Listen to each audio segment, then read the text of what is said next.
Inumin na nababagay sa mainit na panahon, subukan nyo ito. Hello everyone! For today's video ay gagawa tayo ng napakasarap na inumin na nababagay sa ganito kainit na panahon. Ang kailangan lamang po natin ay kokwa, ibap at condense at syempre mag-ready na rin po tayo ng isang malinis na lagayan.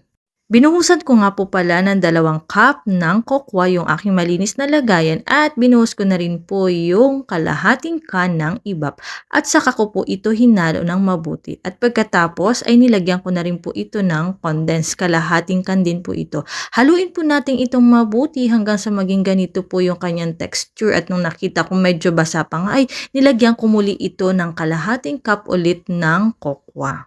Ayan, at minekos-mekos ko nga lang po yan. Pagkatapos, dinagdagan ko po muli ng konting condense. At pagkatapos ay haluin na naman natin siya hanggang sa makuha po natin yung tamang texture na hindi naman siya masyadong basa at hindi din siya masyadong dry.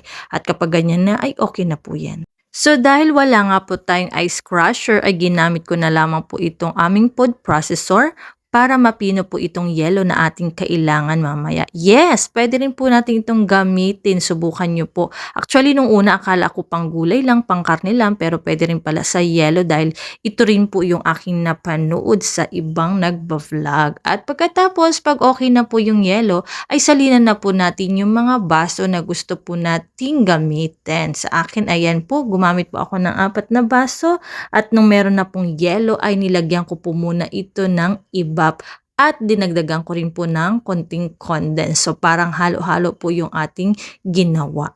Sunod naman ay ilalagay po natin yung ating chocolate mixture na ating ginawa kanina gamit ang kokwa. At ayan na po, super sarap. Tinitingnan pa lang natin ay talaga namang nakakatakam na.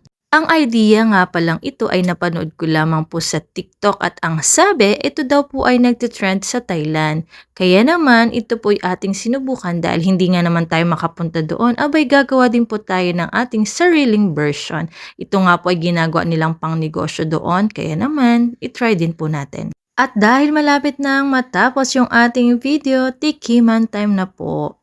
Isa lang ang masasabi ko, napakasarap ng inuming ito na babagay sa ganitong panahon na napakainit. Kasing lasa nga po siya ng Chucky. Kaya naman, kung gusto mong makagawa ng sariling version mo ng Chucky, itry mo na rin po yung ganito.